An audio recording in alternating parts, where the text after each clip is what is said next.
The crown prince is getting married next month, and the empress hastily sent me to his bed. After our first taste of intimacy, he never let me leave the bed for a moment, until the crown princess entered the palace. On the day I was diagnosed with pregnancy, I excitedly ran to find the crown prince, only to hear the crown princess discussing with him, "That maid is quite pleasing. You should take her as a concubine to help the royal family expand its lineage." The crown prince sneered dismissively, saying, "No need, something I've grown tired of is better off being given to the chief eunuch serving my father." Standing outside the study door, I stood there in a daze for what felt like half an incense stick's worth of time, until I felt the warmth of tears on the back of my hand. Only then did I realize that my hand was still resting awkwardly on my abdomen. I remember now, I originally intended to come and tell the crown prince that I am pregnant.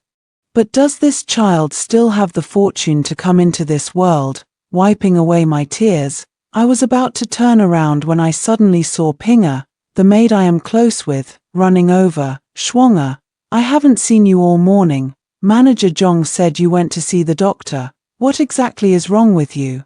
The study suddenly fell silent, followed by the hurried footsteps of the crown prince emerging from within. Upon seeing me, he coughed lightly, whether it was an illusion or not.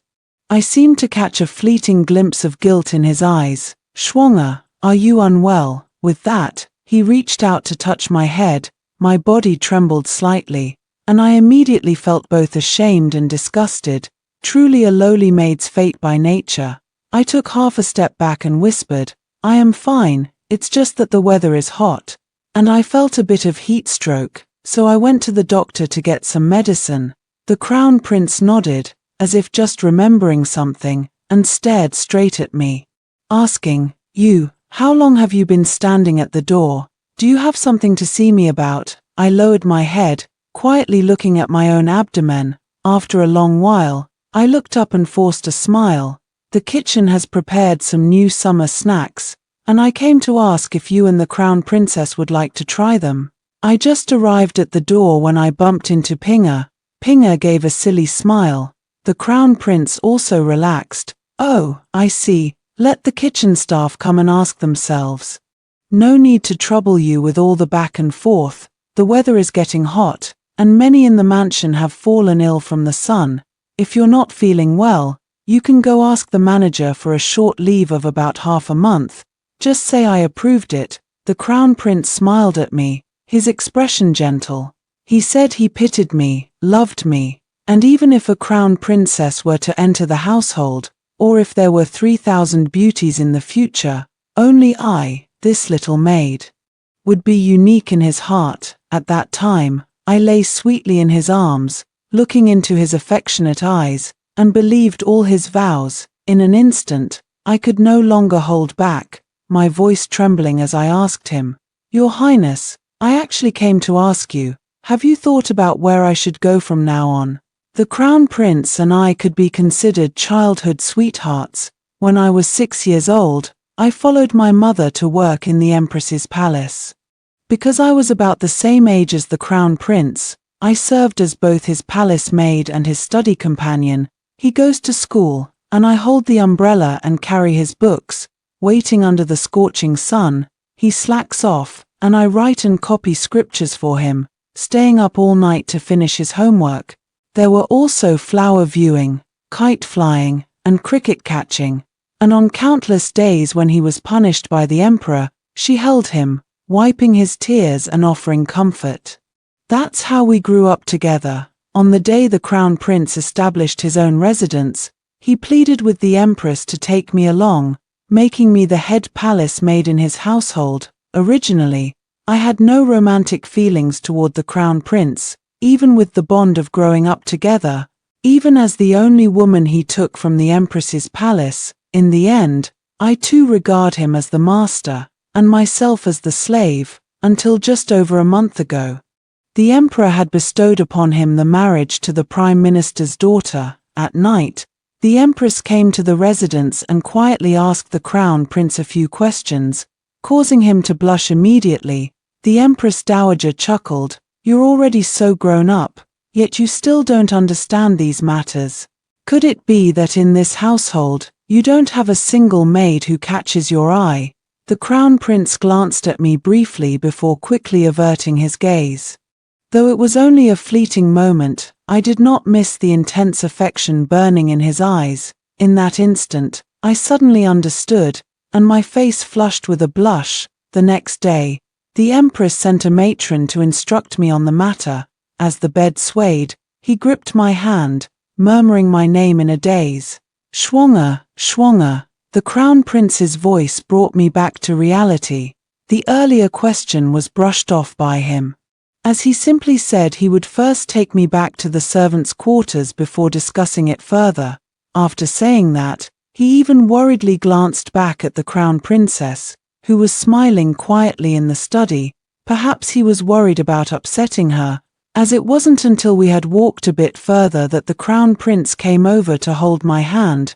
Along the way to the servants' quarters, many maids cast envious glances our way. I used to feel a bit secretly pleased with those gazes. Especially over the past month, although we were all maidservants, I always felt that I was somewhat different from them.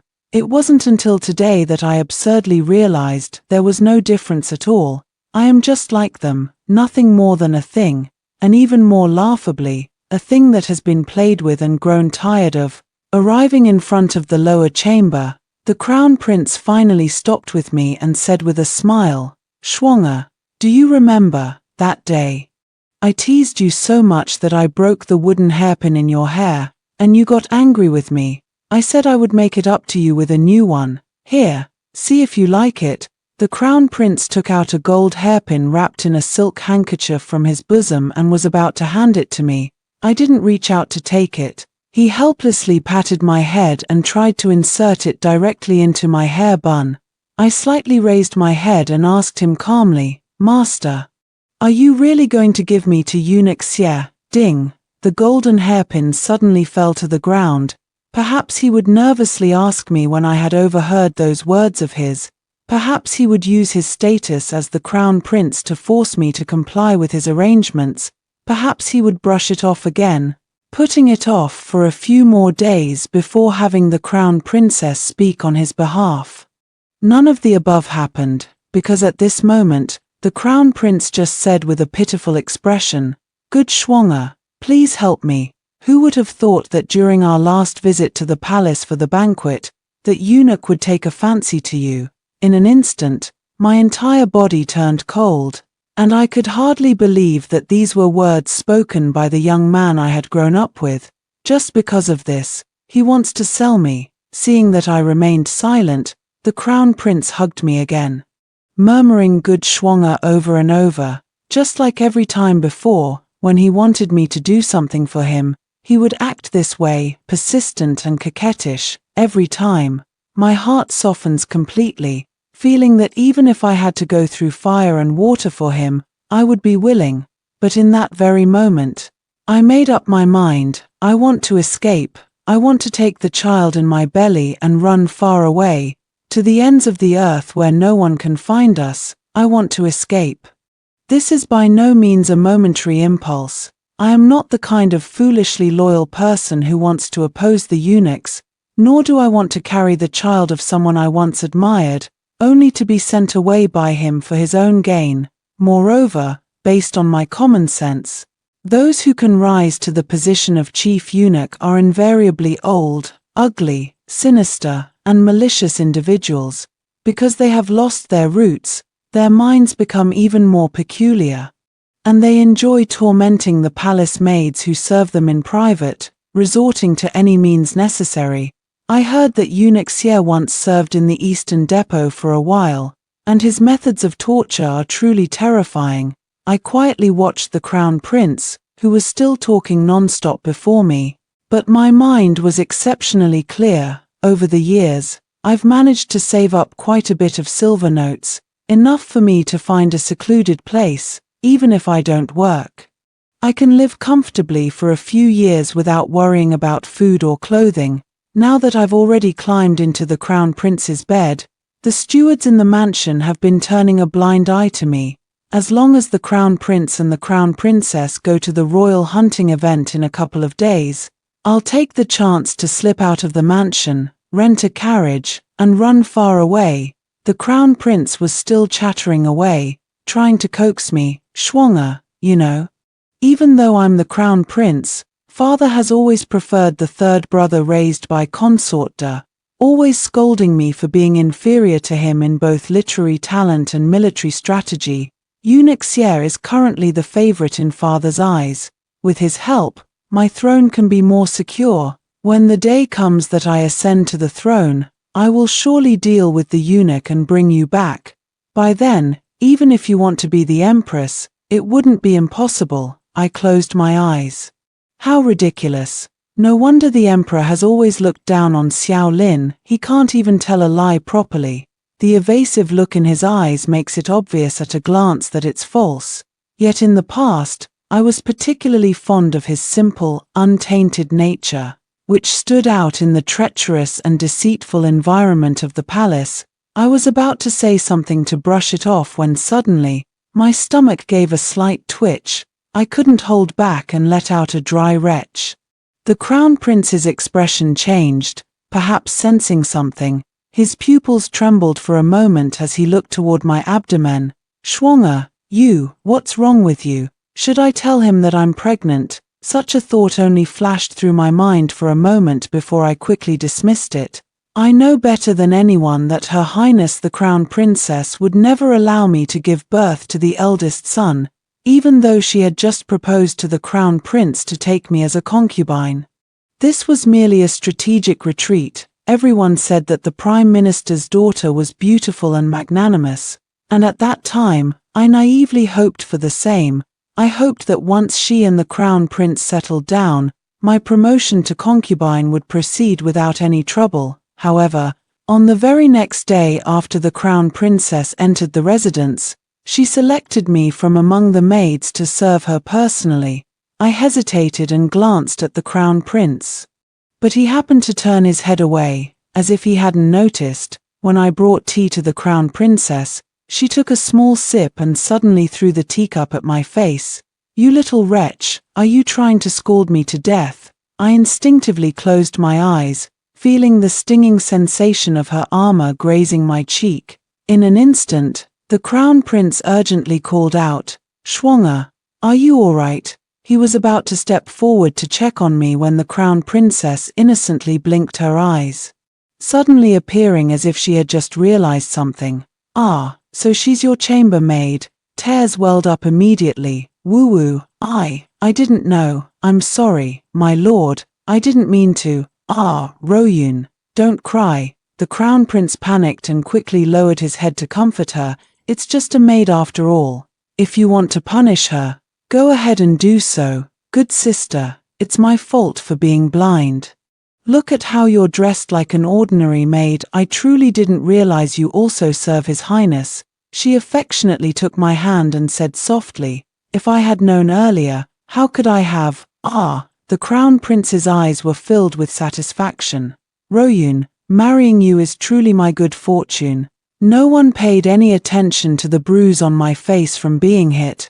No one even noticed that the tea was actually lukewarm. How could the Crown Princess say it was scalding? That day, when I returned to the servants' quarters to sleep, I heard the mocking voices of the other maids. Think you're a master just because you climbed into the Crown Prince's bed? Look, the real master is here, lying on this big bunk just like the rest of us. Did you hear what the Crown Princess said today?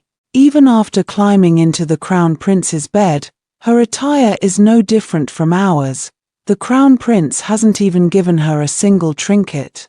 I think the Crown Prince just finds her durable. Haha, enough, the lights are out, and you're still gossiping here. The one who interrupted them was Pinga. At that time, only she, as always, came out to defend me. Just like now, she rushed in anxiously. Schwanger, I went to ask Dr. Chen, and you're actually pregnant. I quickly covered her mouth. In the afternoon, I only told the Crown Prince that I had eaten something indigestible during lunch, keeping the pregnancy a secret. The crown princess would never allow me to give birth to this child. It's just that I had foolishly thought that by telling the crown prince about the pregnancy alone, he would at least help find a house for me to secretly give birth to the child. Until today, I heard the words of him and his wife. I pleaded as I looked at Pinga. "Good sister, please don't speak of this matter outside," Pinga anxiously said, "for such a major event. If you don't tell the crown princess, at the very least, you should inform the crown prince." "No, let's just go and tell the empress, Schwanger. The empress surely wouldn't abandon her eldest grandson."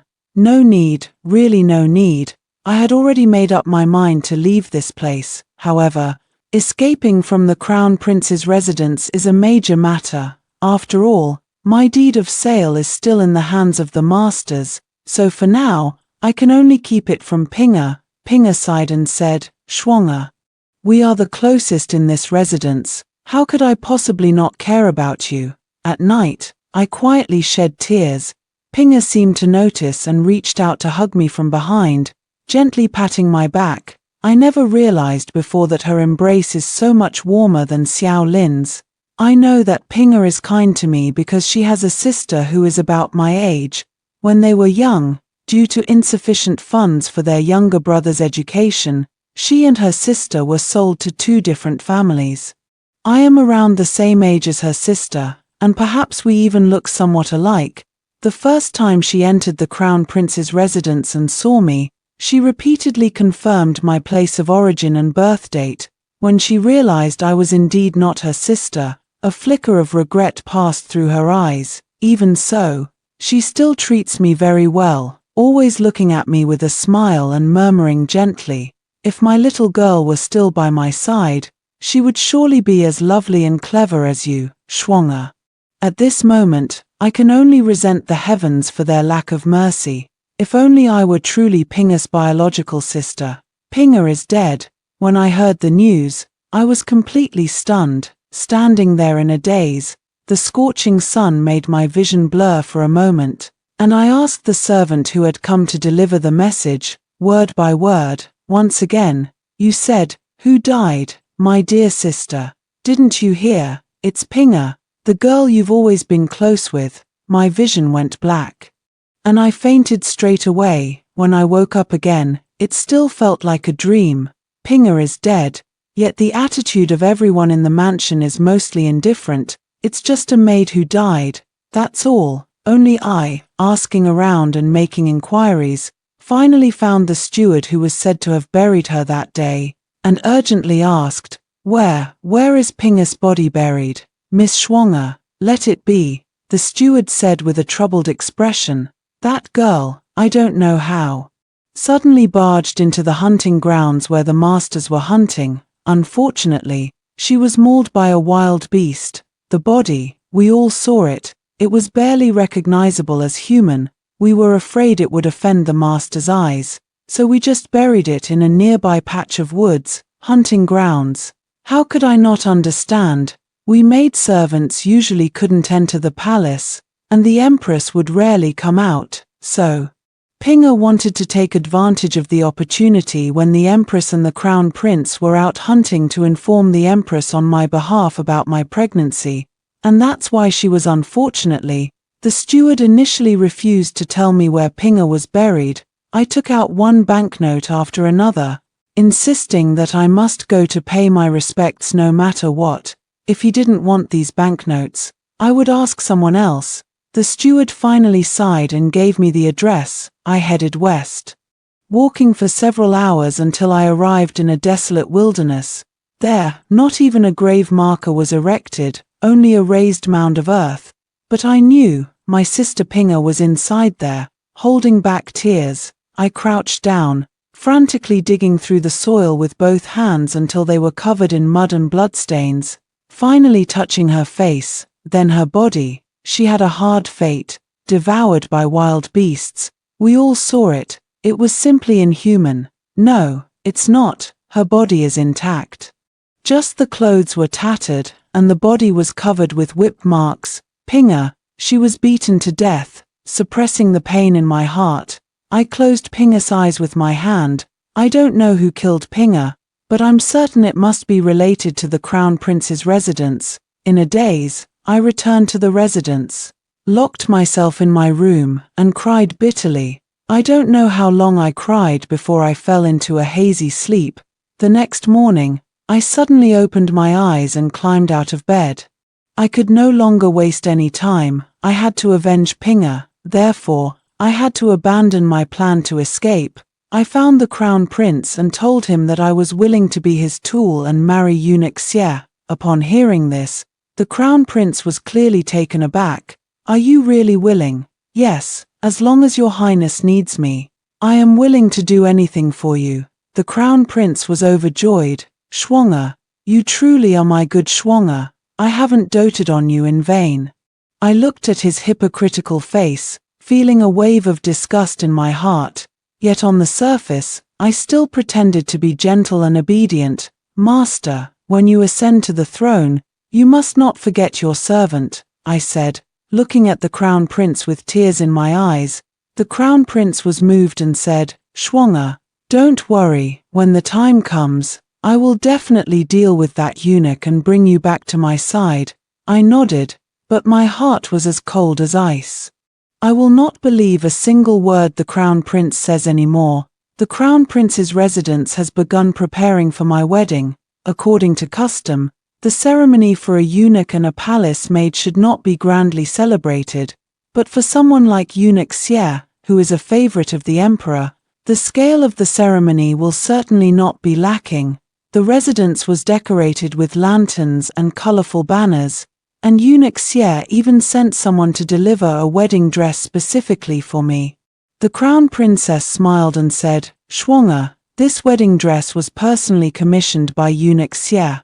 Although he is just he truly has you in his heart. I glanced at it.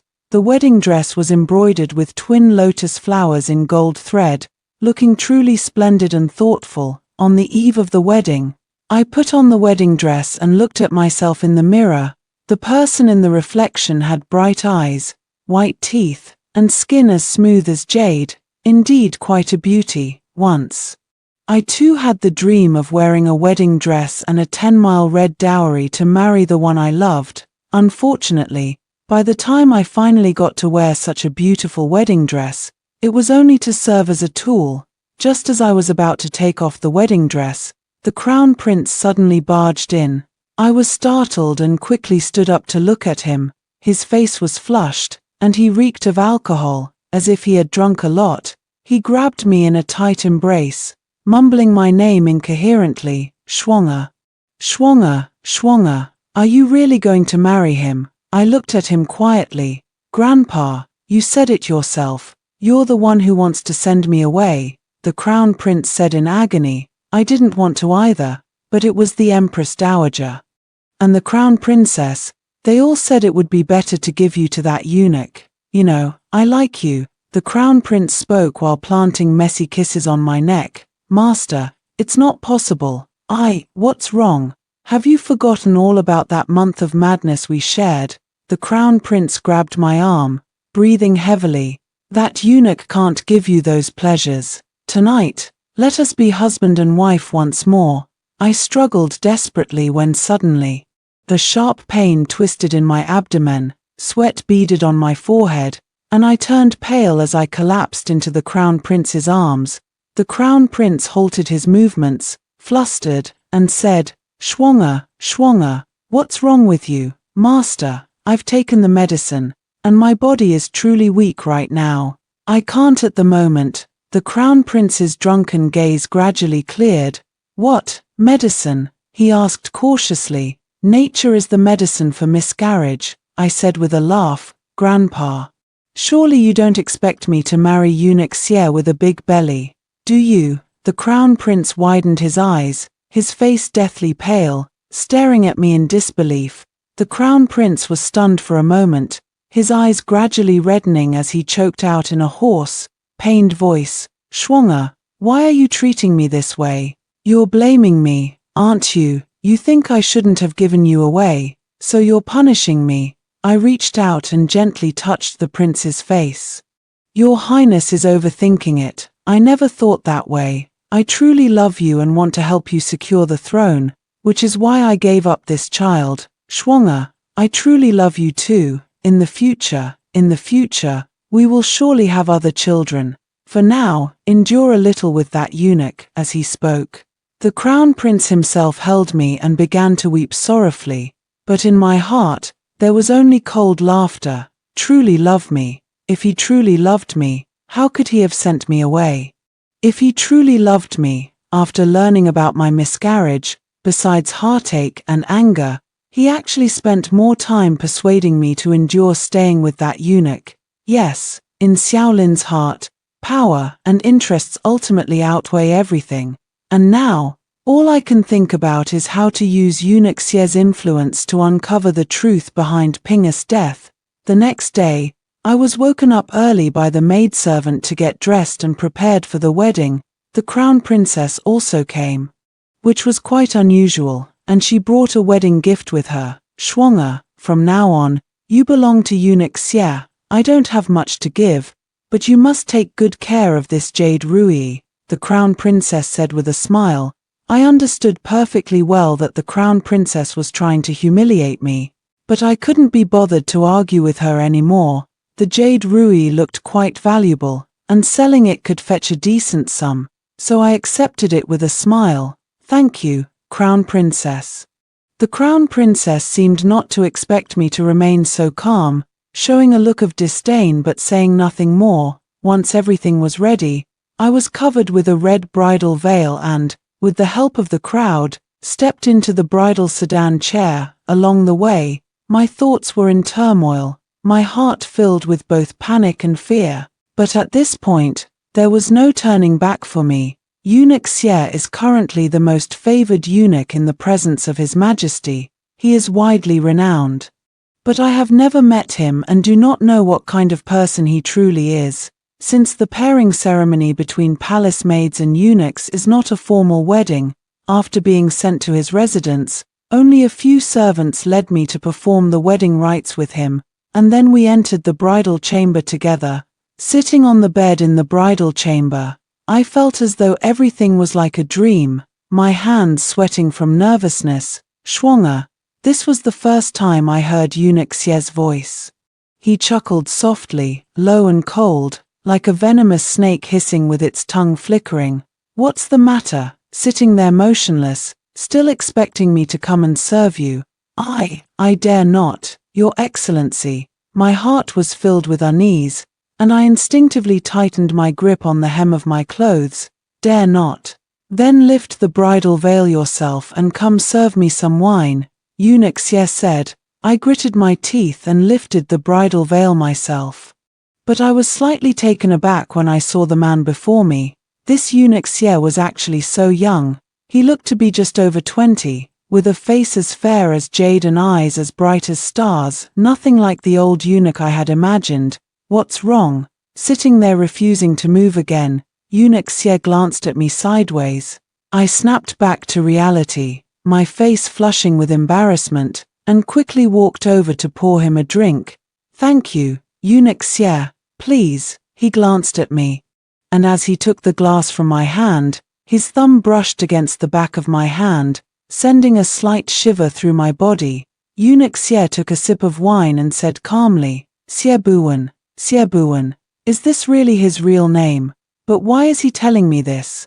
I suddenly remembered hearing that some eunuchs dislike being called Gong Gong in private, and I realized, I understand. "Thank you, Gong Gong." Xie Buwen slammed his wine cup onto the table and said impatiently, "Since you're already with me, just call me by my name. Who are you putting on this distant, reluctant act for?" I shuddered again, nearly dropping to my knees to kowtow and beg for mercy, and quickly replied, "I am not reluctant, I understand. I am already Lord Xie Buwen's person." Xie Buwen smacked his lips, his face growing even more furious as he stood up directly. When I tried to help him change his clothes, he pushed me away abruptly. He undressed himself and simply lay down on the bed. After hesitating for a moment, I also cautiously climbed into bed. Xie Buwen turned over, keeping his back to me. I didn't understand how I had upset him, but I felt somewhat relieved that, because of his displeasure, he hadn't done anything to me. The first night passed without incident. The next day, when I woke up, Siebuan had already gone out. After that, my life became quite leisurely for a while, since I had entered the palace. I no longer had to work as a maid in the Crown Prince's residence. For the time being, I had no other duties, so I spent my days idly, feeling a bit bored. That day, I happened to see a pile of Siebuan's clothes that he had changed out of, so I took them to wash for him. When Siebuan returned and saw the clothes hanging in the yard, his expression immediately darkened. "Who told you to wash the clothes?" I was taken aback. "What's wrong? Don't casually do the work of servants like this in the future." "But I only know how to do these servant tasks," I whispered softly. Siebuan pursed his lips, seemingly angry. Just as I was starting to feel a bit scared, I suddenly heard him let out a helpless sigh. "Forget it. Do whatever you want." I was speechless. Why is this man so moody? "Lord Sie, I currently have nothing to do. I wonder when you will assign me a task," I asked cautiously. He frowned slightly. "You should rest for now. I will make arrangements after some time." I nodded and had no choice but to return to my room. Sitting idly by the window, I suddenly remembered that the gifts from the guests had not yet been sorted into the storeroom of Siebuan's mansion.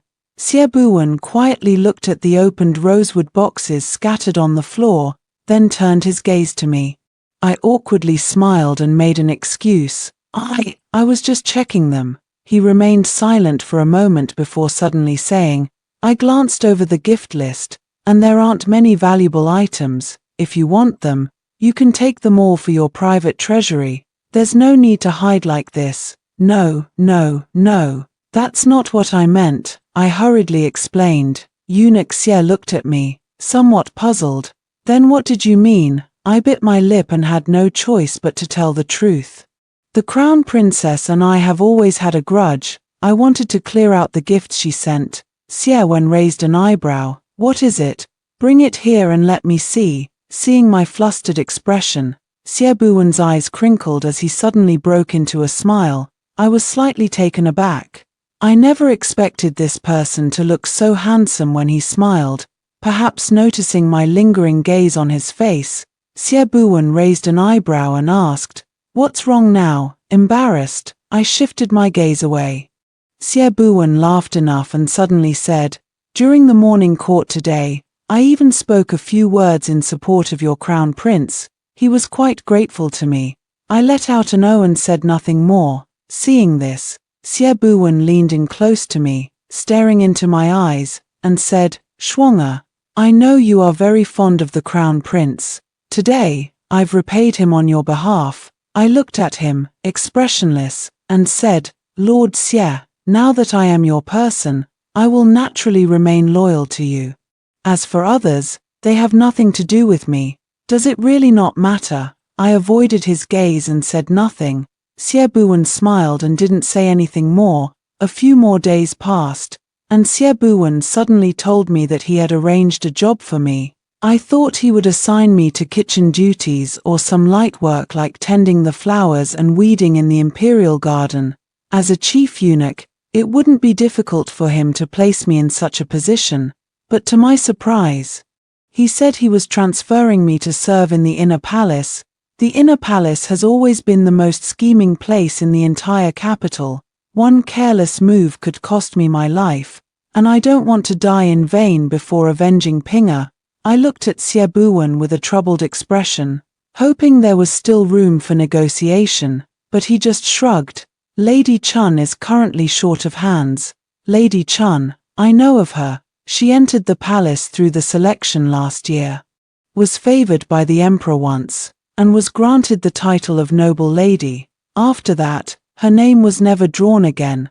I don't know why Siebuan would send me to serve that unfavored mistress, but I dared not ask further. I could only follow the little eunuch who led the way. Noble Lady Chun resides in the most remote palace. I followed the little eunuch for quite a distance before finally arriving. The little eunuch went in to announce my arrival, and before long, I was led inside. I kept my head down, not daring to look up, and only heard a gentle voice say, "So you are schwanger?" I nodded and replied, "Yes, this humble servant is." "Rise." "Thank you, master." I stood up, quietly observing her. In an instant, my eyes widened. Noble Lady Chun had an oval face and almond-shaped eyes. With delicate features, though not a stunning beauty, she possessed a charming, modest grace. But none of these were what surprised me. What truly astonished me was that her appearance bore a striking resemblance to Pinga, about 70 to 80% alike.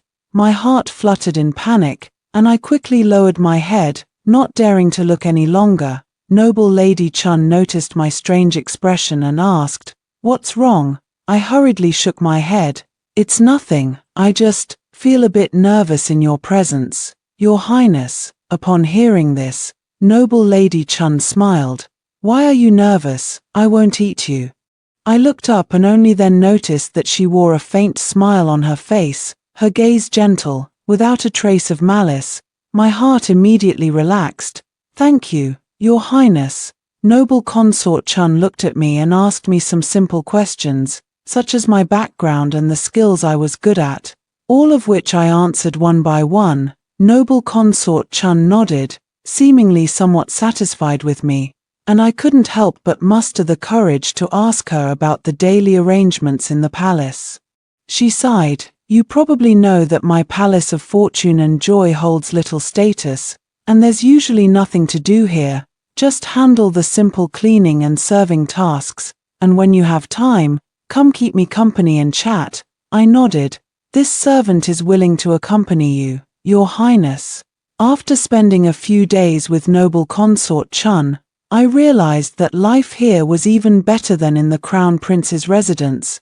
Noble Consort Chun had a gentle temperament. She never beat or scolded the servants and treated them very well. I only need to be responsible for her daily meals and living arrangements each day, and the rest of the time I am free to move around. Moreover, the food for the pure noble is much better than in other palaces, and the servants have meat with every meal.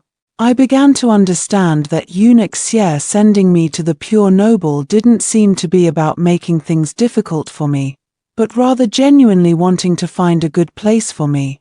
Besides, the pure noble looks so much like Pinga. I can't help but think more. Could it be that she is Pinga's own younger sister? At Noble Lady Chun's place, I have been living quite comfortably, and before I knew it, more than a month had already passed. Yet every time I see Noble Lady Chun's face, which resembles Pinga's, I can't help but lose myself in thought, perhaps misunderstanding something. One day, Noble Lady Chun suddenly comforted me, saying, "Schwanger, if you're feeling homesick or anything, I can give you a couple of days off." I quickly shook my head. "Your Highness, my mother passed away when I was very young.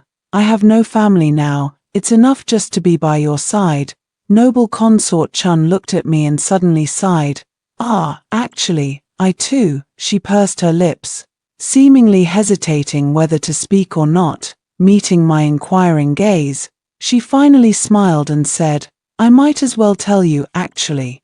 I'm just an adopted daughter in the family. I've almost forgotten about my birth family, but I do remember having an older sister who was very kind to me. Later, though, we were both sold by our parents. I don't know where my sister is now or how she's doing." My heart trembled. I was almost certain she was Pinga's biological younger sister, but should I tell her the news of Pinga's passing? I thought about it, then shook my head. Noble Lady Chun is now out of favor in the palace, with no one to rely on. She is already pitiful enough, so how could I bear to let her endure such pain? However, even if I cannot reveal the truth now, I can still help her. The next day, I left the palace to find Xie Buwen and thank him for transferring me to Noble Lady Chun's side. Xie Buwen smiled but said nothing. I hesitated for a moment before speaking to him again. "Sir, could you think of a way to help pure noble lady gain the emperor's favor?" Xie Buwen frowned slightly. "Schwanger, You should know that a master's status has nothing to do with that of a servant. Although pure noble lady may not be favored, she has kept her servants away from the struggles of the harem, but once she gets caught up in the fight for power and favor, you, as her maid, may not be able to escape unscathed. I know all of that. It's just, I need her power, and pure noble lady has been very kind to me. I truly want to help her win the emperor's favor so that her life can be a little easier. Siebuan looked at me, seemingly puzzled. Why exactly is that? I'm sorry. I can't say right now. Siebuan nodded thoughtfully, and after a long pause, finally spoke. I can think of a way, but how are you going to repay me? I thought for a moment. I'll work hard at washing clothes, cooking, and doing household chores, so that you can come home feeling comfortable and at ease every day. Is that all? I looked at him, somewhat puzzled. What else do you want? Siebuan leaned in close to me and pointed at his own face. I was taken aback for a moment. Give me a kiss, and I'll agree to it. Eunuch Xie looked at me with a half-smile. Siebuan slightly furrowed his brow. What? Changed your mind? Are you looking down on me again because I'm a eunuch? I wouldn't dare. After hesitating for a moment, I stood on tiptoe and lightly pecked his cheek. Only then did Siebuan smile with satisfaction. He looked at me, his gaze deep and meaningful. Don't worry, I'll find a way to handle this matter. My cheeks flushed. I didn't dare to look at him, my heart pounding as if it were about to leap out of my chest. Thank you, my lord. I'll head back first. With those words, I fled as if escaping. As expected, Siebuan kept his promise. Not long after, noble consort Chun was summoned by the emperor.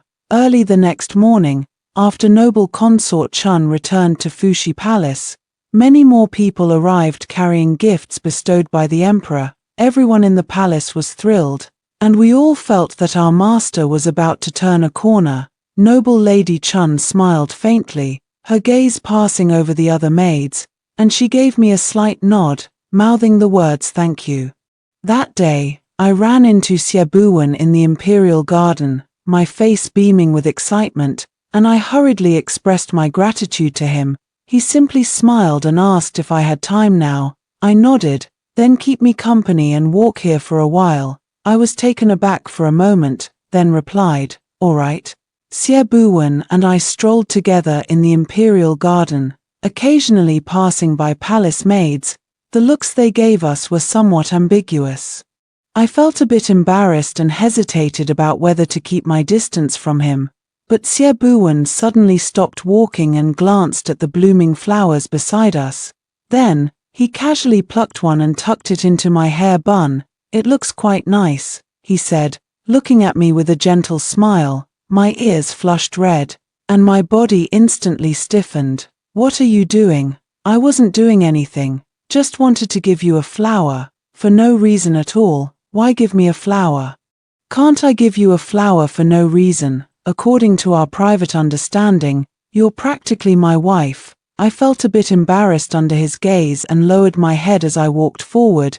He quickly caught up with me, took my hand, and said with a smile, are you shy? Your face is all red. I touched my burning cheek, feeling a bit dazed. I wasn't unaware these days. The relationship between Siebuan and me had grown increasingly ambiguous. He never forced me to do anything. At night in bed, we only slept back to back, seeing me grow more and more tense these past few days. He even shrugged and went to sleep in the study. It's just that I thought I would live my whole life for the crown prince. However, now, I have met another person. Although he is just a eunuch, he makes me feel warmth and makes my heart flutter. I don't even know when I started to have such feelings for him. Schwanger. I was just thinking when a familiar voice suddenly rang out behind me. I was taken aback for a moment and quickly withdrew my hand from Siebuan's grasp. That person strode toward me, his face ashen. He is the crown prince, Xiao Lin. Siebuan shielded me behind him and said calmly, what a coincidence to run into the crown prince here. The crown prince looked at him coldly. Eunuch Xie, I came specifically to find Schwanger. To find Schwanger, Siebuan smiled. May I ask what the Crown Prince wants with Schwanger? The Crown Prince gritted his teeth. This is between her and me. I must trouble you, Eunuch Xie, to step aside for now. Siebuan curled his lips into a smile. Schwanger is now my woman. Naturally, everything concerning her is also my concern. The Crown Prince clenched his fist at his side, suppressing his anger as he looked at Siebuan. She was originally a maid in my household, my woman. Siebuan chuckled. Your Highness, it seems you have forgotten you were the one who personally gave Schwanger to me. The Crown Prince gritted his teeth, yet he dared not truly vent his anger at Siebuan. He forced a smile and looked at me, extending his hand. Schwanger, come here. I have something to say to you. But I have nothing to say to you. I spoke up. Why must you force someone against their will? The Crown Prince stared at me, his eyes filled with disbelief. Schwanger, you, I laughed, my smile brimming with mockery. Your Highness, wasn't it you who gave me to Eunuch Xie? The Crown Prince fell silent, his hand frozen in mid-air, unable to lower it for a long time. Now that I am in the palace, my life is getting better and better. Not long ago, noble Lady Chun was diagnosed with a pregnancy, and the Emperor was overjoyed, directly promoting her to the rank of consort. Consort Chun also knew very well that her favor was due to Siebuan's help. She couldn't thank him openly, so she only privately rewarded me with many things. Not long after, I heard that the Crown Prince had recently taken a new concubine, rumored to bear some resemblance to me. Meanwhile, the Crown Princess and the new concubine were embroiled in a fierce conflict within the Crown Prince's residence. Every few days, a dead body would be carried out, and the entire Crown Prince's residence was filled with fear and anxiety. Hearing this news, I felt nothing but sheer terror. Fortunately, I didn't become the Crown Prince's concubine. If I had truly been taken as a concubine back then, I'm afraid I would have become a wandering soul in the Crown Prince's residence by now. Closing my eyes, the tragic scene of Pinga's death once again surfaced in my mind. I didn't die, but someone died for me. She was beaten to death, so who could have held such a deep grudge against her? One thing is certain. She did indeed go to the hunting grounds that day. So, I think of the Crown Princess, whose face is as serene as Guanin's but whose heart is as venomous as a snake's. During my time in the palace, she subjected me to all sorts of private torments and targeted me, and now the Crown Prince's residence keeps receiving news of deaths. I'm growing more and more convinced that Pinga's death is definitely connected to the Crown Princess. These past few days, I've been feeling restless. As if something is about to happen. In my original deduction, all the evidence seemed to point to the Crown Princess. After all, she would never tolerate the child in my womb, so it's not impossible that she silenced Pinga after learning the truth.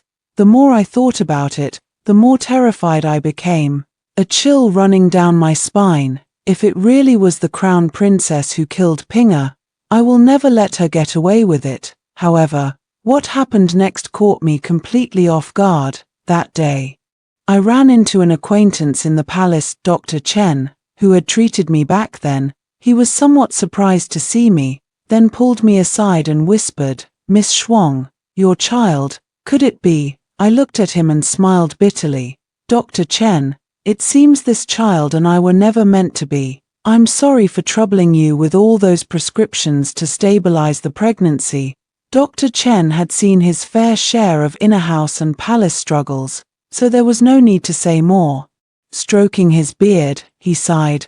I never thought, even someone as noble as the Crown Prince couldn't protect his own child." I felt a pang of sorrow in my heart, but I still told him the truth. This matter, His Highness the Crown Prince truly could do nothing about it. I had already miscarried before he even learned of my pregnancy. Upon hearing this, Dr. Chen was indeed taken aback. "What? But the Crown Prince should have known about your pregnancy long ago." I looked at him in astonishment. The Crown Prince knew I was pregnant. Yes, the The doctor nodded. When he came to ask me what illness I had diagnosed you with, I told him the good news. I also told him that your pregnancy was unstable and you needed to rest and take care of yourself. Upon hearing this, I felt as if struck by lightning and continued to confirm with him. When did he come to you? The doctor thought for a moment. Probably the day after I confirmed your diagnosis. My mind was buzzing. What did you say? Dr. Chen said with difficulty. Miss Schwanger, I am just a doctor. When His Highness the Crown Prince asks, I cannot refuse to answer. I took 2 steps back in horror. Dr. Chen's words made me feel as if I had fallen into an icy abyss. The second day after the diagnosis, in other words, it was the second day after I had felt nauseous and vomited in front of the Crown Prince, so he immediately became suspicious. I recall the night before my wedding to Xiebuwen, when the Crown Prince came to me, trying to force himself on me. I told him that I had taken an abortifacient and lost the child for him. At that time, he was filled with shock and pain, looking utterly disbelieving. I thought he truly didn't know about my pregnancy. But in reality, he had known everything all along. He was just pretending not to know. My heart instantly turned cold. The Crown Prince clearly knew I was pregnant. Yet he pretended as if nothing was wrong, putting on an act in front of me. He could even calmly watch me suffer and struggle in the days that followed. How could he be so heartless? Wait a minute. In an instant, goosebumps crawled all over my body again. I began to suspect that Pinga's death was inextricably linked to him. The next day, I took the initiative to find the Crown Prince after he returned from court. The Crown Prince was clearly taken aback. Schwanger, you, I smiled and said. Your Highness, I have some matters I'd like to ask you about. I wonder if you have the time. He nodded with great delight. I have time. I have time. Come with me. He pulled me into a secluded rockery. Schwanger, have you been doing well lately? I nodded. Yes, I've been doing well. Eunuch has been very kind to me. His expression froze. Schwanger, I know I've wronged you in this matter. But didn't we agree that I would win you back in the future? Why must you deliberately mock me every time? That eunuch isn't even here now. Your Highness, I interrupted him. There are indeed some matters I would like to ask you about. What is it? I looked directly at him and asked word by word. Back then, how exactly did Pinga die? The Crown Prince was stunned. Schwanger, why are you suddenly asking about this? She is my only true friend in this household, and I want to uncover the truth behind her death. The Crown Prince's eyes flickered.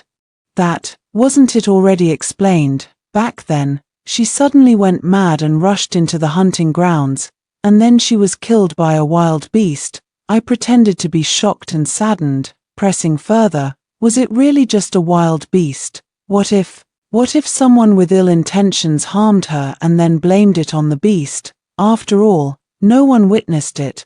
The Crown Prince opened his mouth, stammering, Schwanger, don't overthink it. It was indeed a wild beast that killed her. I saw it with my own eyes. I quietly watched the Crown Prince. He is lying. Pinga was definitely not killed by a wild beast. I saw it with my own eyes. And the reason he is lying, I'm afraid Pinga's death is not unrelated to him. Seeing me lost in thought, the Crown Prince gently cupped my face and said tenderly, Schwanger, don't dwell on these painful matters anymore. Think about our future. I've heard that the pure consort you serve has recently gained great favor with the Emperor. Could you ask her to speak on my behalf in front of the Emperor? An overwhelming sense of disgust surged within me. Even now, when I had just mentioned someone he had caused to die, he showed no remorse, no panic, and could even calmly continue making demands of me. The Crown Prince pulled me into his embrace, sweet-talking and coaxing me. But my heart was filled with sorrow. Once, I loved him so much, but now, I feel nothing but hatred for him. I must find a way to destroy what he cares about most. I will bring him down from the position of Crown Prince. Only in this way will he receive the punishment he deserves. Your Highness, this servant will handle it as I see fit. After saying this, I pulled away the Crown Prince's hand and walked straight out of the rockery. The Crown Prince seemed to want to come after me, but when two palace maids passed by and saw us, he straightened his clothes and walked away in the other direction. All the way, I was pondering how I, a mere palace maid, could possibly bring down the Crown Prince. Perhaps I could seek the help of Consort Chun. The truth about Pinga's death must also be revealed to her now. Back at home, I was still thinking about this matter, so lost in thought that I didn't even notice when Xie Buwen returned. Seeing me, he seemed a bit unhappy and went straight to the study without even saying hello. I went over and knocked on the door, asking him, "What's wrong?" He glanced at me coldly and said, "Nothing." I wondered, did this eunuch take the wrong medicine today? For several days in a row, Xie Buwen paid no attention to me. I couldn't hold back any longer. One day, I took some pastries I had made myself with the Imperial Kitchen's cook and went to find him, asking, "Lord Xie, what exactly is wrong with you?" He glanced at me and said, "Nothing's wrong with me. I just heard that someone went to see an old flame again and has been absent-minded lately. It's rather amusing, that's all." I was taken aback for a moment, and it took me a while to process what he meant. Is he actually jealous? I couldn't help but want to laugh. This time, his jealousy was truly inexplicable, especially since all I think about all day is how to bring down the Crown Prince. Seeing me standing there alone without saying a word, Xie Buwen finally couldn't hold back. With a stern face, he mocked, "Even though Xiao Lin has treated you like this, you still can't let him go." "Huh, what do you mean what? Isn't it just that you still like him?" Xie Buwen frowned tightly, looking extremely angry. I couldn't hold back any longer and burst out laughing, my laughter growing louder and louder. "You're being ridiculously jealous for no reason, Xie Buwen. I only wanted to confirm one last thing with him." "Are you done confirming now?" "Basically confirmed." Xie Buwen fell silent for a long moment. "Schwanger, if there's anything you want, or any revenge you wish to take, I can help you." I shook my head. "Xie Buwen, thank you very much, but I want to handle this matter myself." Xie Buwen fell silent, just giving me a glance with a complicated expression in his eyes. After a long while, he sighed and said, "Since you've confirmed it, can you promise not to meet with the Crown Prince anymore in the future?" I looked at him, my heart stirred, and nodded. Xie Buwen's expression softened. At this moment, I finally realized that my feelings for him had also changed. It seems that I have fallen for Xie Buwen. The next day, I found Consort Chun and told her everything about Pinga in detail. After hearing it, she stared wide-eyed and remained silent for a long time. I worriedly asked, "Consort Chun, are you all right?" This call seemed to finally bring her back to reality. She covered her face and wept bitterly, tears falling like broken strings of pearls. "You mean, my sister she?" I nodded, speaking with deep sorrow. "If my deduction is correct, it was the Crown Prince who killed Pinga." "The Crown Prince? He wanted to give me to Xie Buwen in exchange for his support. So even after learning I was pregnant, he continued to feign ignorance." Pinga, however, thought the Crown Prince knew nothing and believed that by telling him about my pregnancy, she could make him abandon the idea of giving me to Xie Buwen. So, to silence her, the Crown Prince had someone whip Pinga to death and covered it up by claiming she was killed by a wild beast. Upon hearing this, Consort Chun was so heartbroken that she nearly collapsed. How could there be such a vicious person in this world? Xiao Lin, I sighed, my eyes also reddening. "Your Highness, the dead cannot be brought back to life. You must take care of your health, otherwise, Pinga's spirit in heaven will not rest in peace." Pure Consort lay on my shoulder, crying like a child, and an endless ache welled up in my heart as I gently patted her back. Sister, Consort Chun wept until she was breathless, and in the end, she fainted. I hurriedly helped her onto the bed, after the imperial physician took her pulse. He said it was a coma caused by a sudden surge of anger and that she must rest well. I sat by the bedside, looking at her pale face, and couldn't help but feel a twinge of regret. Perhaps I had spoken too directly today. Maybe I should have chosen a more appropriate time. But now, regret is of no use.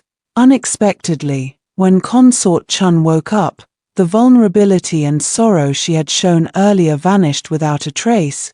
She lifted her head and looked at me, her eyes filled with determination. Shuang'er, just answer me, was my sister killed by Xiao Lin?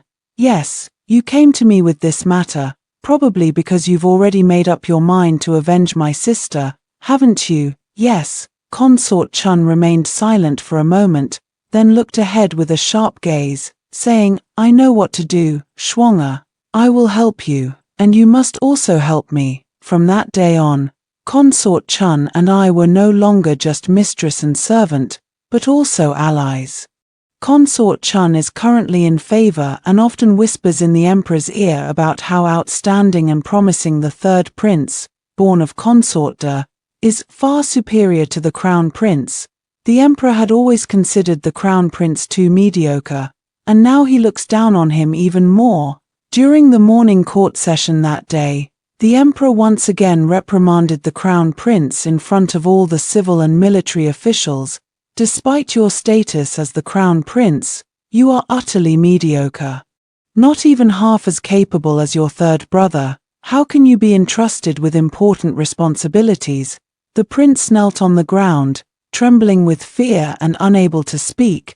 The emperor looked at him and snorted coldly, If you don't strive to improve yourself, you won't be fit to hold the position of crown prince any longer. Upon hearing this, the prince shuddered. As he left the grand hall, his hands were tightly clenched into fists. That day, while I was organizing clothes at home, the crown prince suddenly barged in and forcibly dragged me to a lakeside. Shuang'er, why did you do this? The crown prince looked at me, his eyes filled with anger.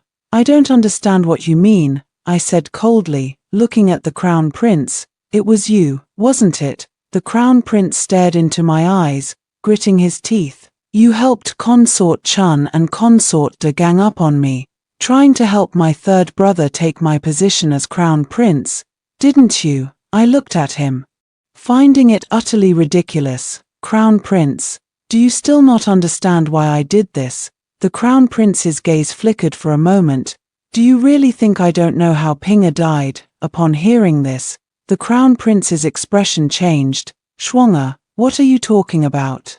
I don't know, you don't know. I looked at him and sneered. Your Highness, when you whipped Pinga to death and casually threw her in the wilderness to bury her, did you ever think that someone as obsessed as me would dig up her grave to see her condition with my own eyes? A flicker of panic flashed in the crown prince's eyes. Shuang'er, listen to me. This matter has nothing to do with me. It was the crown princess who acted on her own, Your Highness.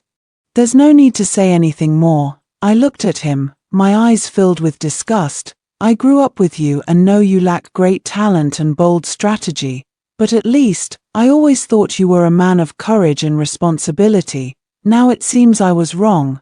The crown prince looked at me, a flicker of pain in his eyes. Shuang'er, I know you hate me now, but I will make it up to you in the future. I promise. It's just a maid. How could you team up with those two bitches?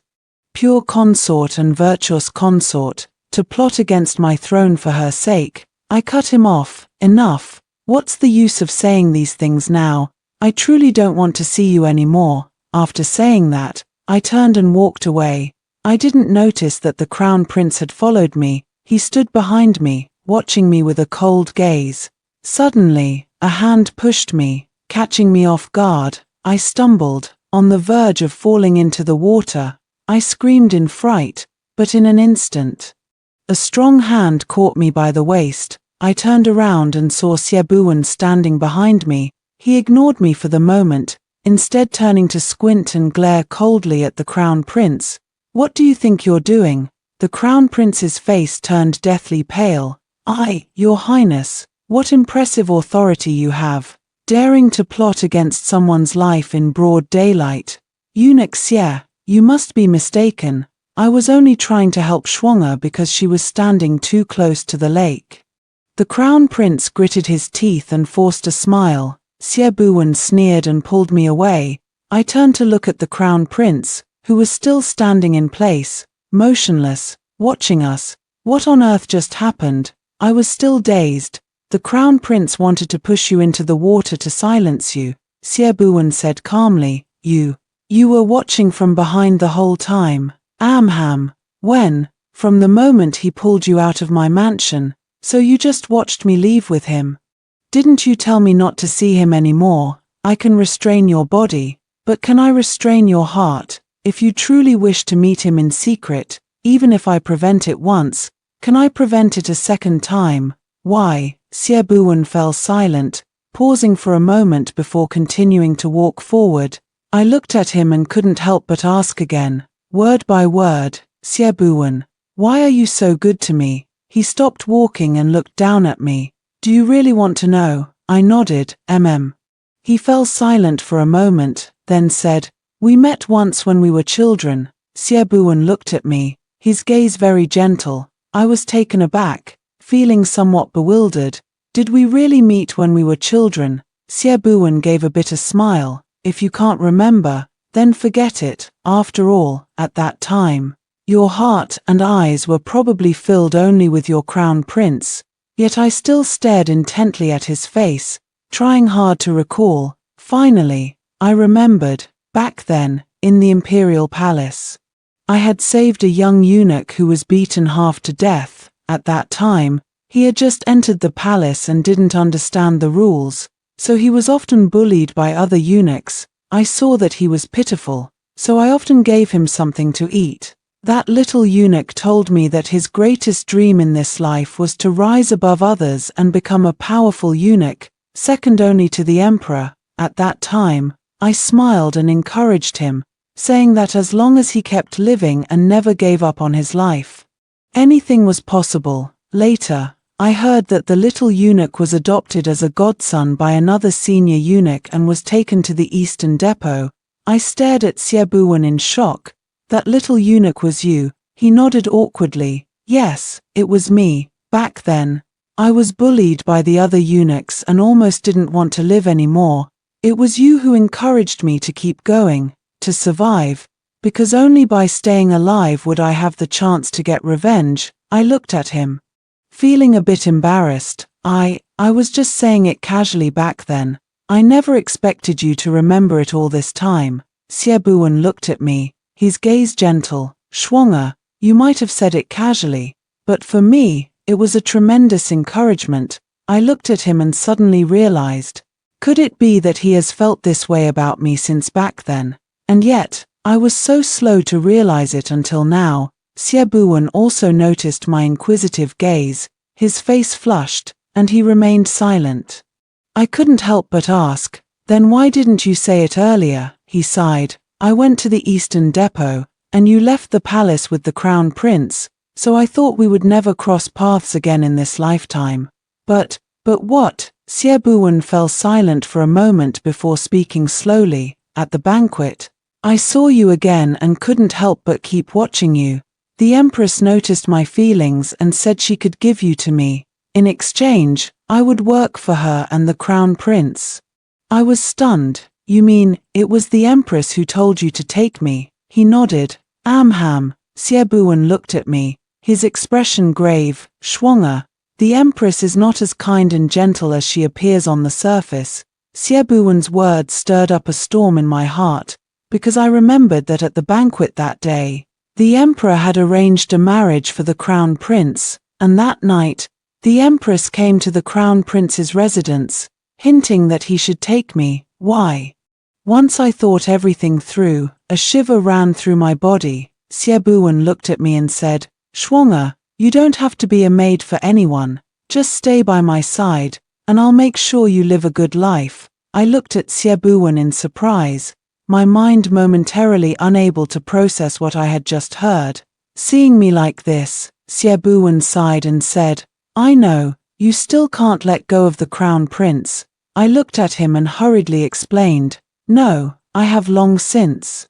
He just tried to take my life, How could I still have those feelings for him? Siebuan watched my flustered expression and suddenly laughed. Only then did I realize he had deliberately forced me to say those words.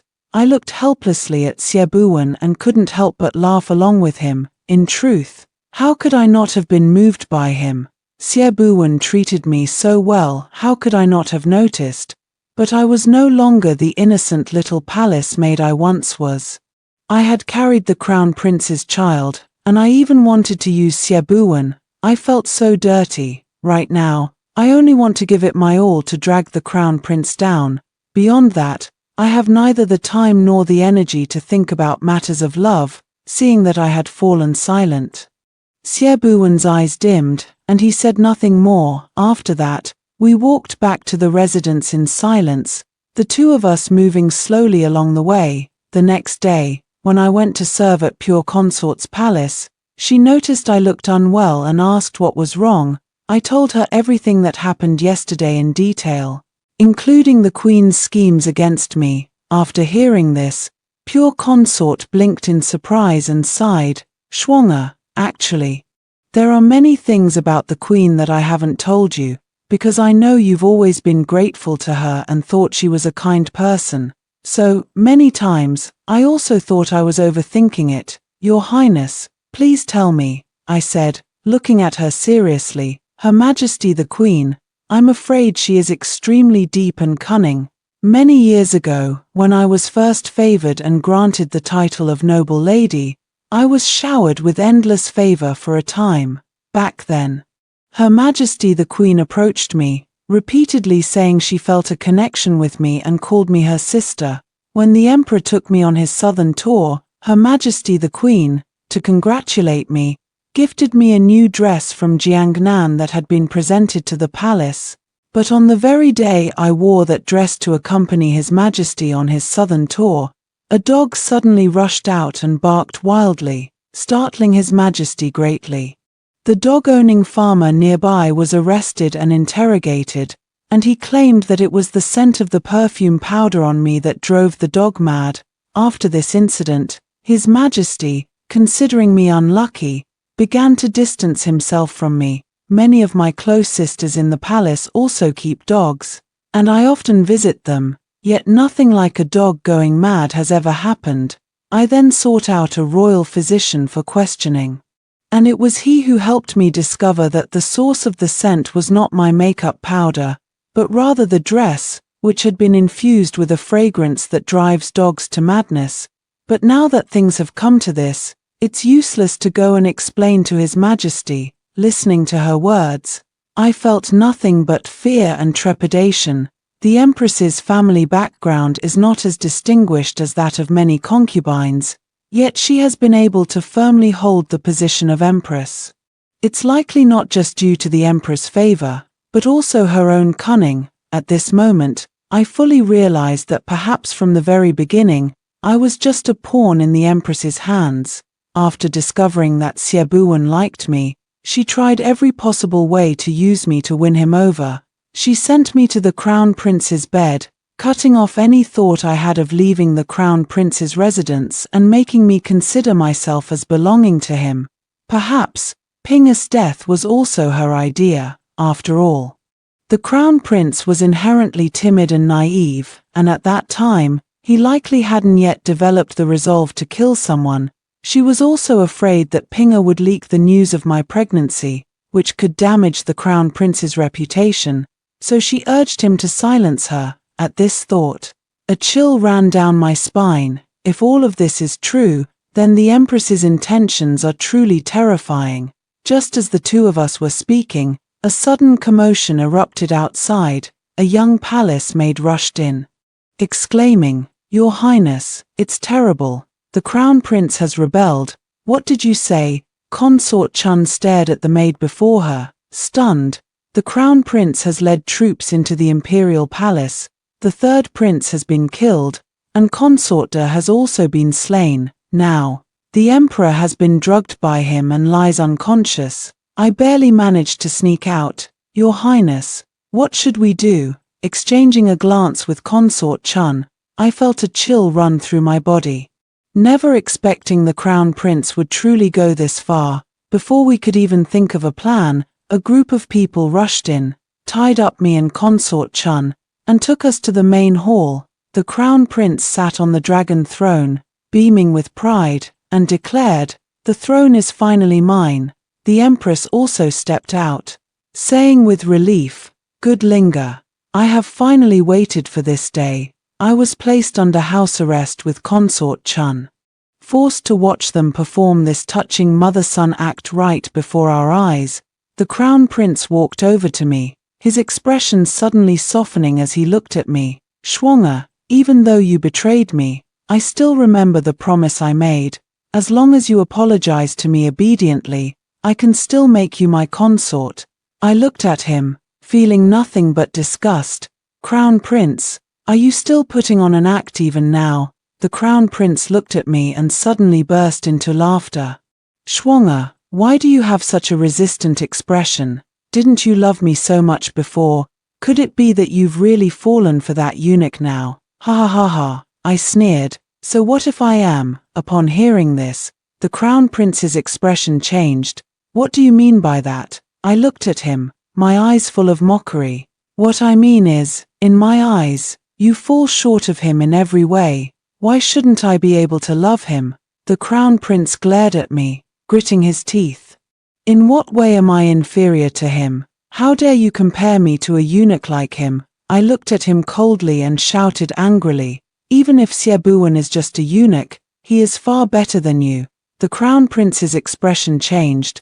"What did you say?" I said, "Even a eunuch is better than you." I repeated, "You're not even worth one of Siebuan's fingers." The Crown Prince's face turned ashen. "How dare you compare me to a eunuch? What's wrong with eunuchs? Even a eunuch has more conscience than you, and treats me more sincerely." The Crown Prince glared at me, grinding his teeth. "Schwanger, are you truly determined to humiliate me like this?" The Empress Dowager sneered from the side. "Linga, why waste your breath on such childish anger here? You will soon be the emperor. All the women in the world are yours. Whomever you desire, you may have. How could this girl possibly have a say in the matter?" The Crown Prince listened to the Queen's words, his eyes flickering with a gleam as he curled his lips, his hands beginning to grow restless. I looked at him, unable to believe it. "Xiao Lin, this is the main hall. There are so many people here. So what? Who would dare to speak out?" He sneered. "He's insane. This man is absolutely insane." At that very moment, a sudden sound came from outside. "His Majesty has arrived." I looked up and saw Siebuan supporting the Emperor as they walked in. Everyone in the hall stared at the scene in shock, unable to regain their composure for a long time. The Emperor looked coldly at the Crown Prince. "Crown Prince, you have truly disappointed me to the extreme." The Crown Prince turned pale with fear. "Father, how could you? Crown Prince, you have fallen into the trap." Siebuan looked at him, a faint smile curling at the corner of his lips. The Crown Prince's face turned ashen, and he collapsed to the ground. It turned out that on the day the Crown Prince tried to push me into the water, Siebuan had already sensed something was amiss. He acted decisively and immediately informed the Emperor that the Crown Prince might be planning something recently. Thus, the Emperor and Siebuan joined forces, turning the situation to their advantage and staging this play, successfully capturing all of the Crown Prince's troops in one fell swoop today. The Crown Prince and the Empress were captured, kneeling on the ground with despair in their eyes. The Crown Prince was demoted to a commoner and confined within the cold palace. The Empress was deeply shocked and soon passed away from depression. A few years later, the Emperor also passed away, and I, together with Siebuan, supported the son of the pure consort to ascend the throne. On the day the young Emperor ascended the throne, Consort Chun smiled at me and asked what reward I desired. Naturally, the more gold, silver, and treasures, the better. I joked. In my opinion, no amount of wealth can compare to freedom. I stared blankly at Consort Chun. "Schwanger, you are free now. leave the palace and see the world beyond the four directions city for me and my sister." I hugged her and wept bitterly. The next day, I packed my belongings, mounted the tall horse prepared for me by Consort Chun, and left through the main gate of the palace. Behind me, Siebuwen stood on the city wall. Silently watching me go, I turned around and saw his lonely figure. Suddenly feeling a bit sad, I turned my horse around and rode to the base of the city wall, calling out his name, but Siebuwen turned his head away, pretending to be looking at the scenery. I sighed and shouted to him, "Siebuwen, do you have anything else to say to me?" He remained silent for a moment, then shook his head. "No," I nodded. "All right, then I'm really leaving." With that, I rode off on my horse. I had only taken a few steps outside when Siebuwen's voice came from behind me. "Schwanger, wait a moment." I quickly pulled on the reins and stopped. Not far away, Siebuwen hurried toward me. Where are you planning to go?" "To wander the world, to live freely and unrestrained." Siebuwen remained silent for a very, very long time. In the end, with his head lowered, his voice was as faint as the hum of a mosquito. "Can you take me with you?" I looked at him, feigning surprise. Didn't Lord Xie aspire to become the most powerful eunuch, second only to the emperor? Siebuwen's face flushed red. "That was my dream from before. Since it's already been achieved, I want to change my dream now." "Oh," I stroked my chin. "So what is your dream now?" He fell silent for a moment before saying, "I want to wander the world with a certain little maid."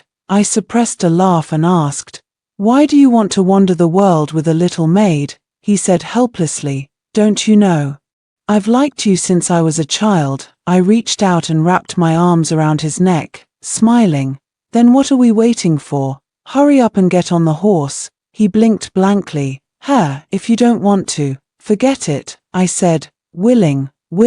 Siebuwen quickly replied. He hurriedly mounted the horse, sitting behind me, muttering discontentedly, "What man sits behind a woman?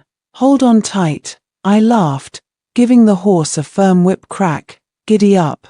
The horse let out a long neigh and galloped away. All the gloom in my heart was swept away by the wind of freedom. From now on, the future that awaits us can only be one of happiness. After hearing the first story above, what are your thoughts? Feel free to share your opinions in the comments section. Next, there is another similar story. Let's continue to see. Before my father went off to war, he brought back a young man and instructed me to take good care of him. I think I truly lived up to my father's instructions, taking excellent care of this young man. Later, when my father returned from the campaign, he performed a grand salute to the young man beside me and said with great passion, "Your servant respectfully welcomes your majesty back to the palace." I stood there in a daze, and once I came to my senses, I took off running without a second thought. The day before the expedition, my father brought home a mud-covered, down-and-out young man. The young man's face showed no emotion, but his eyes were hauntingly beautiful. My father looked grave and left with these words, "Hehe, take good care of him." So he took the others and left the city, leaving me and him staring at each other.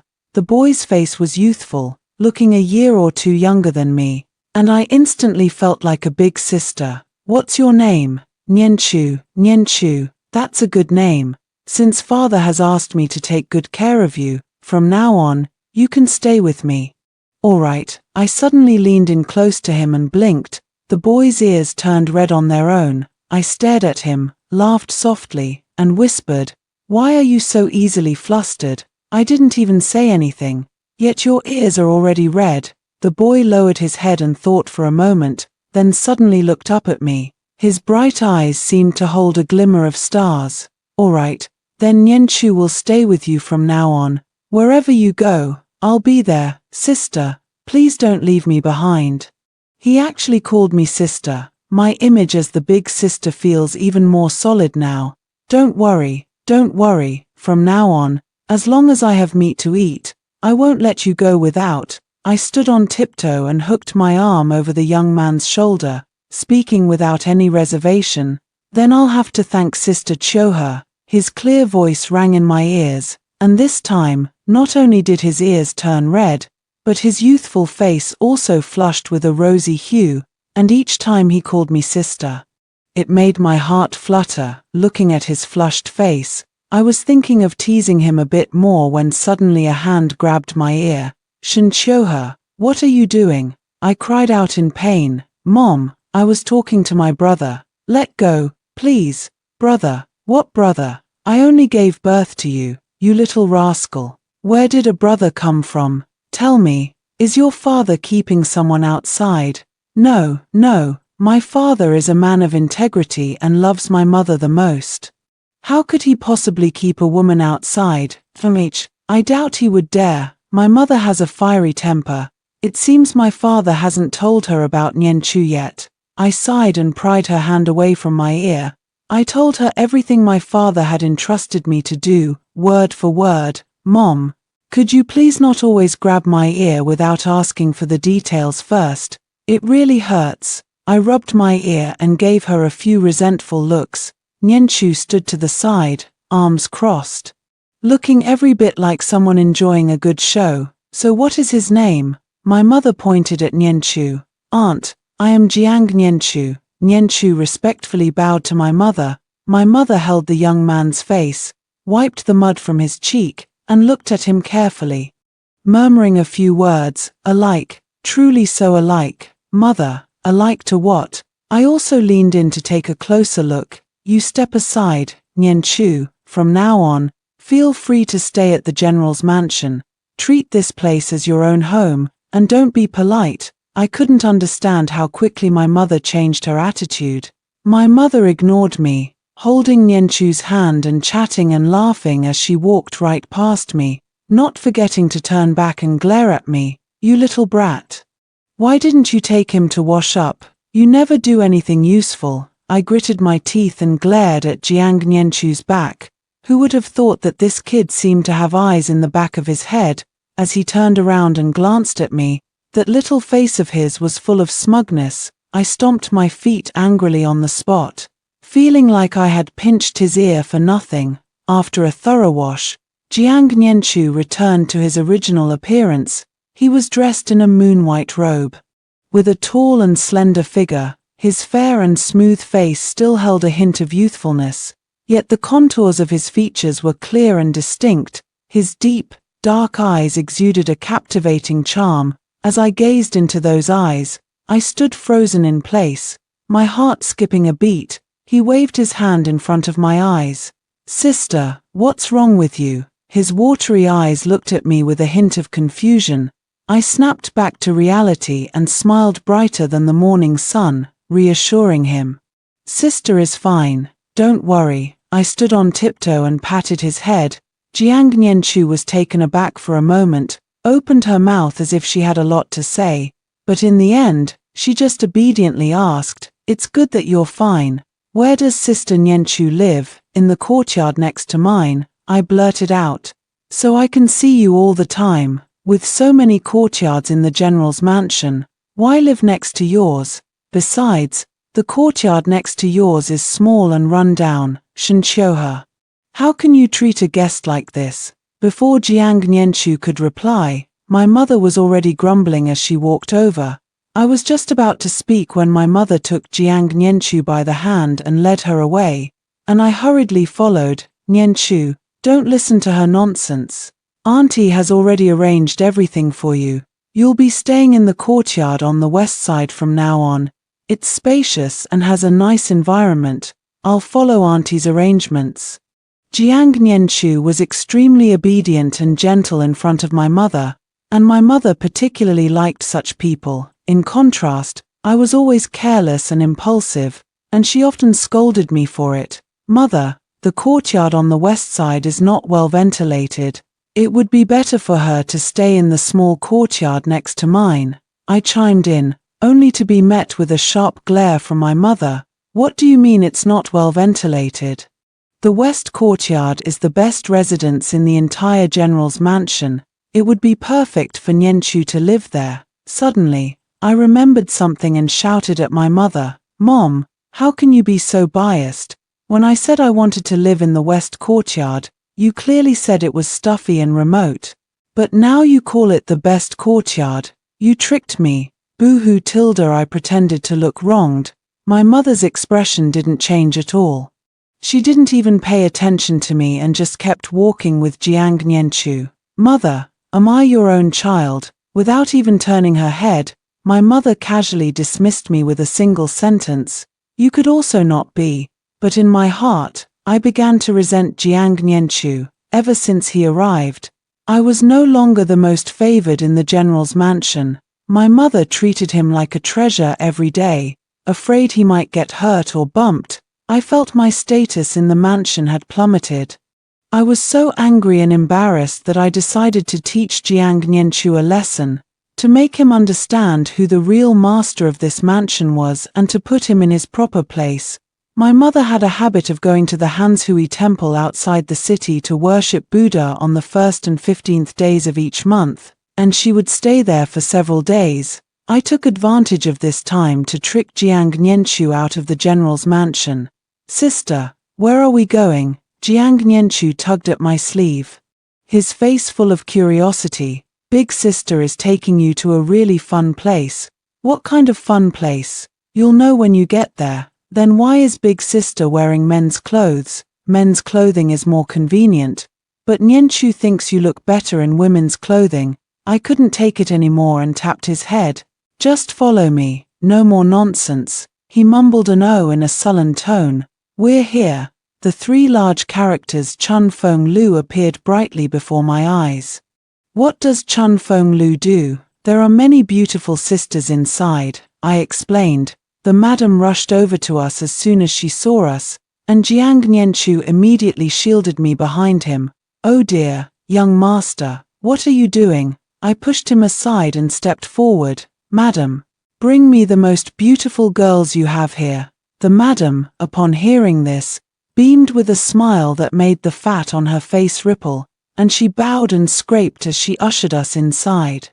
But Jiang Nianchu was pushed in by me. Young master, Xiaotsue offers you a toast. Young master, don't be shy. Come on, young master. I suspect you're still a virgin, aren't you? Hehe. A dozen or so girls surrounded Jiang Nianchu, chattering away one after another. I sat in the distance, watching his face turn as dark as the bottom of a pot, feeling incredibly pleased.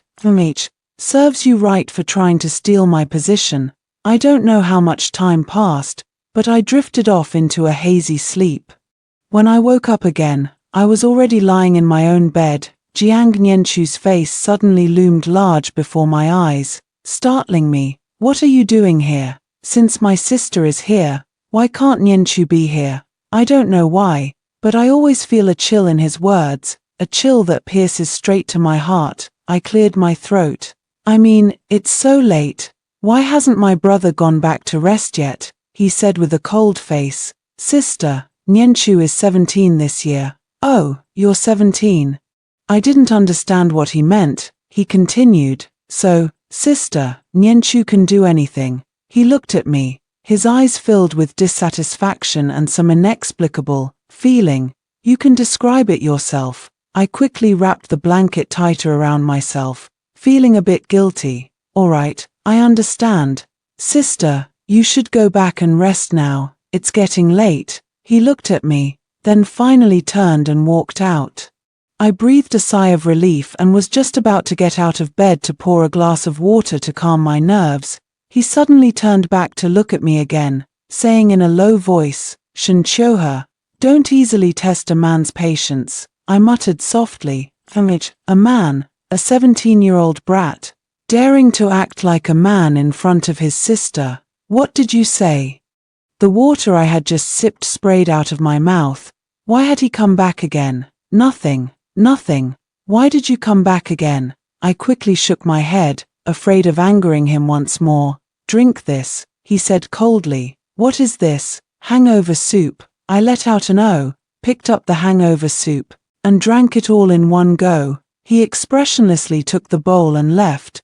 Because of this, Jiang Nianchu gave me the cold shoulder for several days. until my mother returned from the cold water temple. "Mom, you're finally back. I've missed you so much." I waited at the door on purpose, ready to give my mom a big bear hug as soon as she got out of the car.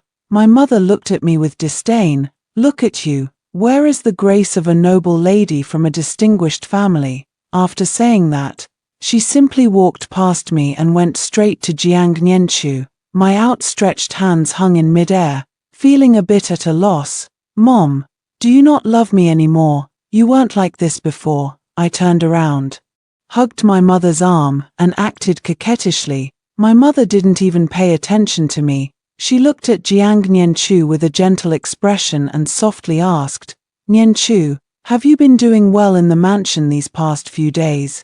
Did he bully you?"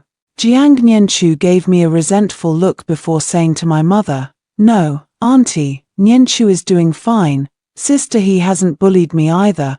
I nodded at him with satisfaction. "Good, good. What a good child. Mom, let's go inside first. It's windy out here, so we should avoid letting your precious catch a chill," I gently reminded her. My mother suddenly realized and patted Jiang Nianchu's hand, smiling as she said, "Look at me, Nianchu has a weak constitution, and it's so windy out here. Come on, let's go inside and talk." Shenqiu, bring everything from the car inside. She even remembered to tell me what to do. My mother is truly something else. As soon as my mother returned, Jiang Nianchu's status rose even higher. During breakfast, Jiang Nianchu could sit beside her, while I could only sit across from her. "Come, Nianchu, try this. It's a new dish. If you like it, I'll have them make more for you. And this one too. This one is also good." Jiang Nianchu's bowl was suddenly piled high with food. Watching the two of them share such a deep mother-son bond, an idea gradually formed in my mind. "Mother, could this be your secret love child with someone else behind father's back, risking a beating?"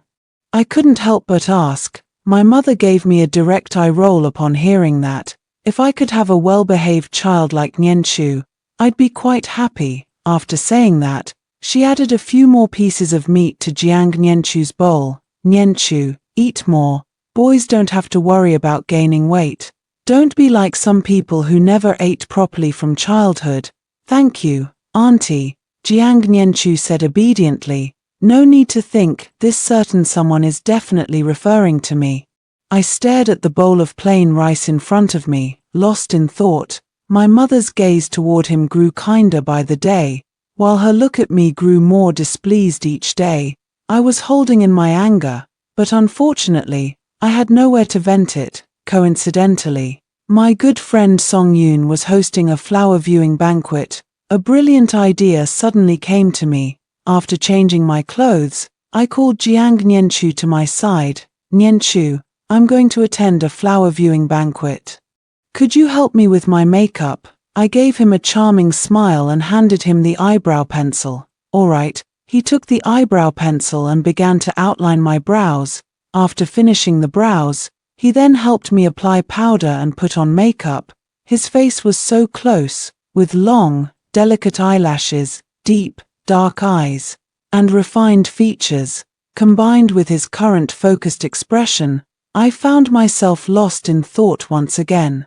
I accidentally knocked over the rouge on the table and bent down to pick it up. Jiang Nianchu also crouched down, and the tip of my nose brushed against his neck. The warm breath I exhaled made his face flush red again. I stared at the prominent Adam's apple, as if drawn to it, and unconsciously leaned closer. Without doing anything, Jiang Nianchu not only blushed, but both of his ears seemed to flush with blood as well. By the time I came to my senses, Jiang Nianchu had already quickly finished applying my makeup and even drew a floral ornament on my forehead. "All set." "Oh, let me take a look." I took the mirror and looked at myself. The person in the mirror had willow leaf-like eyebrows, eyes as clear as autumn water, a radiant gaze, and a vivid red floral ornament on the forehead. It looked truly beautiful. Jiang Nianchu's skills were excellent, but the most important thing was that I was naturally good-looking. It's just that this good look happens to be on my face, and I don't know which young man will be lucky enough to have it in the future. I leaned close to Jiang Nianchu's face, my warm breath spraying onto his face. Do I look good, sister? His face flushed again, and he lowered his head, whispering softly, You look good. What's so good about it? I asked with a smile, like a celestial fairy from the heavens, stunningly beautiful and captivating. I laughed even more joyfully. He actually called me a fairy, but then something suddenly crossed my mind. I stared into his eyes and asked with a hint of anger, Have you done makeup for many girls? He shook his head and said, No, you're the first one. I nodded with satisfaction and patted him, saying, From now on, you can only do makeup for me, understand? Okay, he replied, looking at me with a hint of affection in his smile. Suddenly, my heart started racing, and I quickly turned my face away. It's about time. Let's go. Where to? His innocent eyes flickered. To the banquet. Did you think just helping me with my makeup was the end of it? What are you thinking? Change into the guard's uniform and follow me. He obediently changed his clothes and followed me out the door. My mother turned a blind eye on such a joyous occasion. It was truly delightful. Young ladies all enjoy hosting banquets, which are essentially just gatherings of sisters chatting and drinking tea together. But I never expected Jiang Nianchu to be so popular.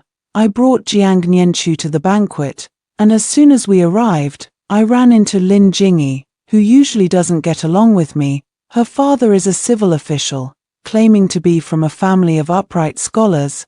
She has always been arrogant and looks down on me, the daughter of a military official. As soon as we met, she spoke with a sarcastic tone. Oh, Choha, your outfit today looks so luxurious.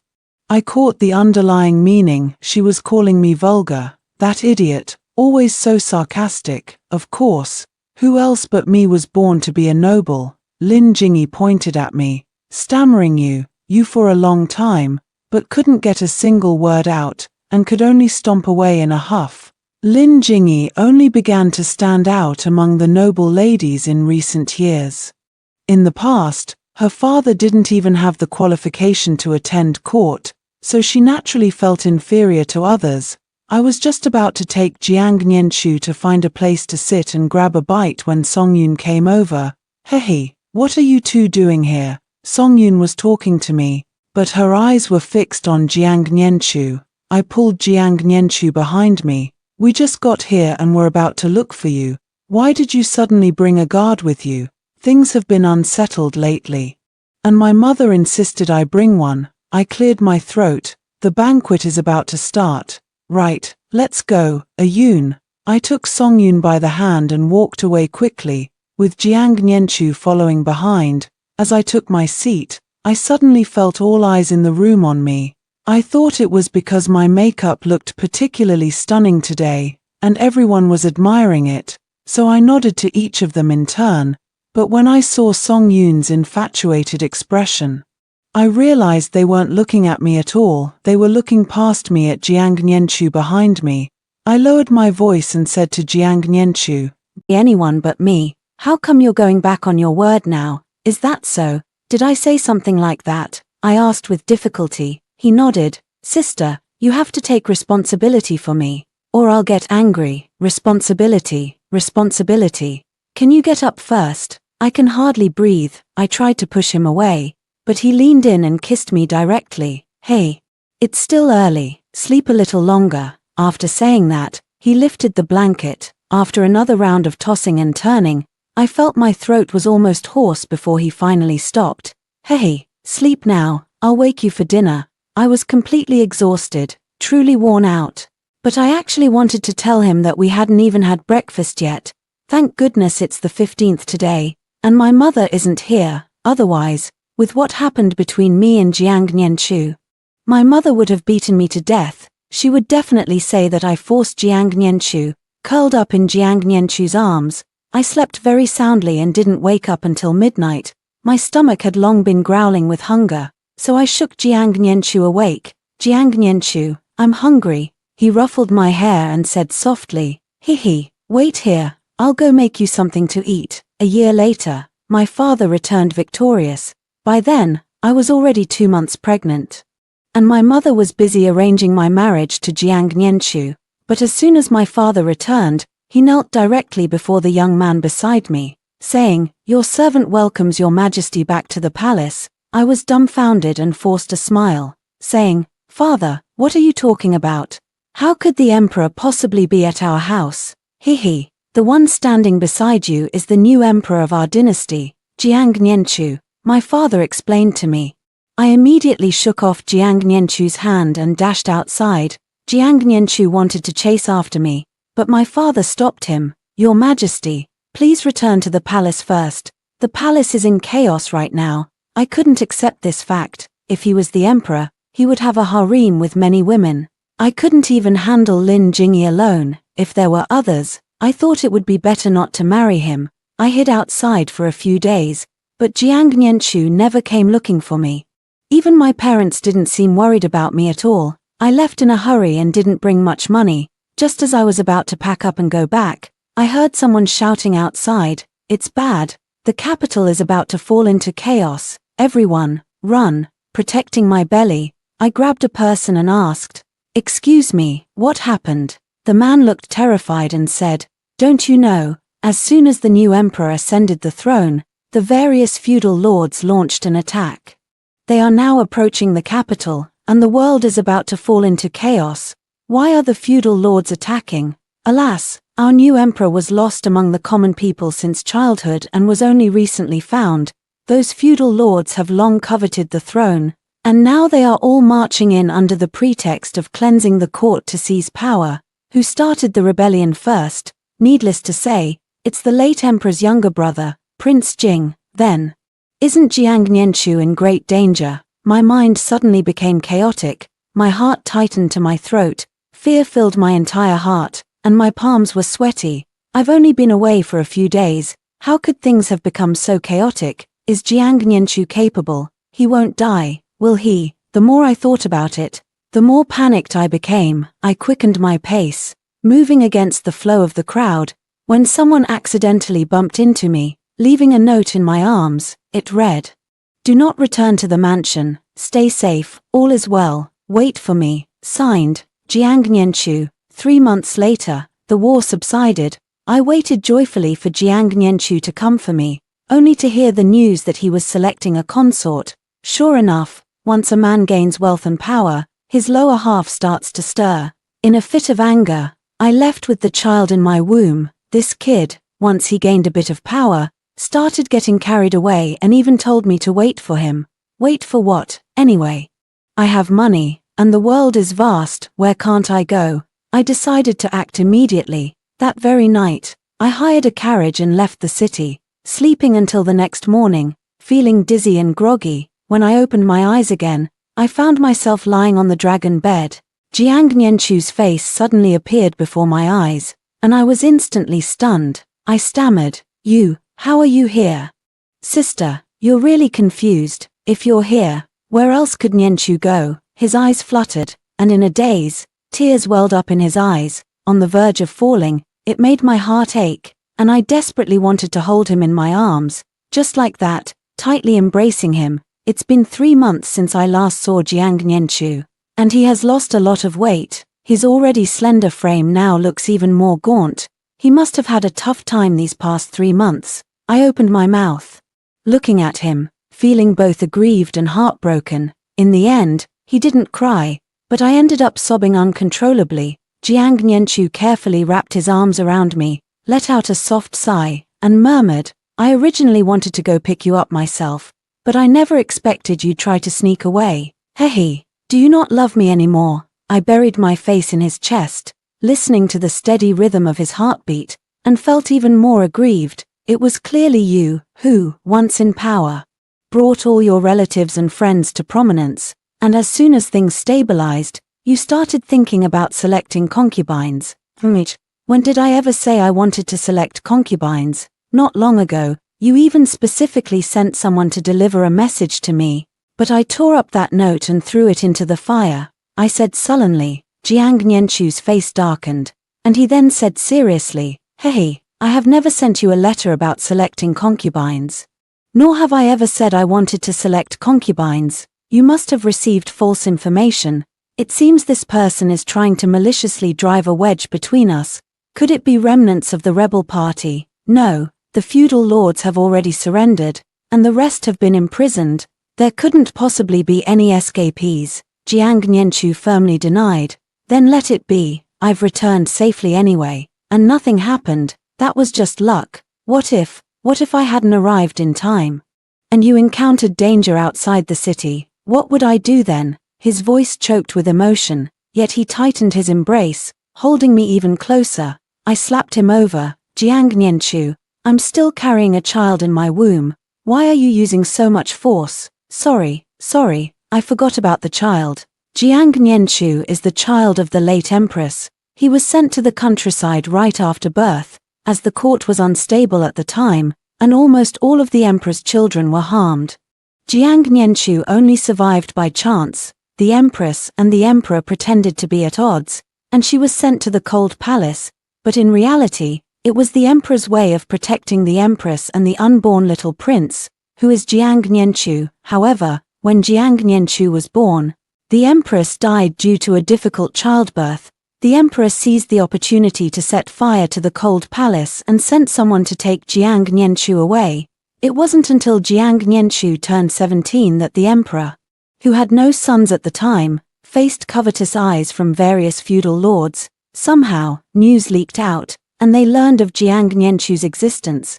Jiang Nianchu was pursued all the way, but fortunately, my father acted quickly and brought him back first. However, with the border war intensifying at the time, my father had no choice but to leave him with me. My mother and the empress had been very close before they were married, so when she saw Jiang Nianchu, she guessed most of the truth. Later, by chance, I took Jiang Nianchu to Song Yun's flower viewing banquet. Jiang Nianchu was recognized, and my mother, fearing he would be in danger again, publicly claimed he was my father's illegitimate child. My father carried this burden for over a year. Lin Jingyi's father was a supporter of Prince Jing at the time, and needless to say, he was certainly involved in the pursuit of Jiang Nianchu. Lin Jingyi had already seen his portrait, and when Jiang Nianchu appeared before her, she had already made up her mind to win him over. She is a person of deep scheming. Her father wanted to give her to Prince Jing as a concubine, but Prince Jing was a year or two older than her father, so she was naturally unwilling. Jiang Nianchu, on the other hand, was young, handsome, and most importantly, he was the future emperor. How you look at it, it's all about choosing Jiang Nianchu. Who would pick an old geezer? Coincidentally, at that time, Prince Jing's momentum wasn't great. And Lin Jingyi, being eloquent, managed to persuade her father to switch his support to Jiang Nianchu in just a few words.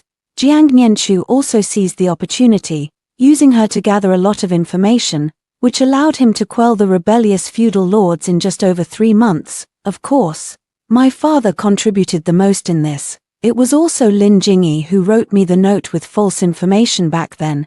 Jiang Nianchu had clearly told her that even if he became emperor, he would not marry her. After all, with such a fine jade before me, it's hard for successors to measure up. Who could blame Jiang Nianchu for liking only me? Who could deny that I am already the empress? More importantly, I've even given Jiang Nianchu an adorable little prince. I curled my lips, lifted Jiang Nianchu's chin with one hand, wrapped my legs tightly around him, and fixed him with a burning gaze. So, back then, when you were always flirting with Lin Jingyi, was it to gather information? Jiang Nianchu, afraid I might fall, tightened his arm around my waist, raised an eyebrow, and a meaningful smile flickered in his eyes. The night is young and beautiful. Hihi, let's not waste it. Tomorrow's court session awaits, so we should make the most of this blessing while we can. He gently laid me down, and after a swift series of movements, our eyes met, filled with nothing but honesty. I have always been completely innocent with her, he said.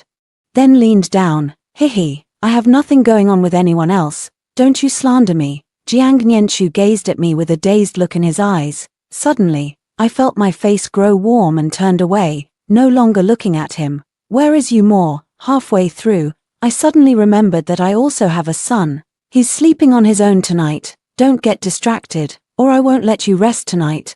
I obediently closed my mouth, letting Jiang Nianchu do as he pleased. Early the next morning, Jiang Yumor, with his little eyes swollen, stomped over to me angrily, complaining pitifully that his father had lied to him. Mother, father is a big bad guy. Last night, he told me to wait in your palace, and he would bring you back to sleep with me after he finished reviewing the memorials. But, woo-woo, I waited all night. And father never brought you back. Father is a bad guy. He lied to me. Woo-woo-woo. I held him in my arms, patiently comforting him. Moa, don't cry, tonight. Mother will definitely sleep with Moa. Okay, high five. When Jiang Nianchu returned from court, Jiang Yumor didn't let Jiang Nianchu touch me at all. As soon as Jiang Nianchu got close to me, he would cry. In the end, Jiang Nianchu could only glare at Jiang Yumor with a dark expression, and the two of them stared each other down. In the end, both of them were annoyed with each other. They turned their backs and snorted, ignoring one another. Jiang Nianchu, he's just a child under 3 years old. How old are you? Jiang Nianchu didn't look back, muttering, I'm 3 years old too. I'm also my sister's baby. All right, both of you are my babies. Jiang Nianchu asked me if I regretted it, and I said I didn't. Then he said sourly, I wonder who it was that, as soon as they found out my identity, slipped away like oil underfoot and ran faster than a rabbit. I simply hugged him and showered him with a flurry of compliments, which finally soothed his anger. He was the emperor, yet in the vast imperial harem, I was the only one. After hearing the 2 stories above, what are your thoughts? Feel free to share your opinions in the comments section. Looking forward to hearing from you. If you liked this story, don't forget to like it, share it, and subscribe to my channel. See you next time.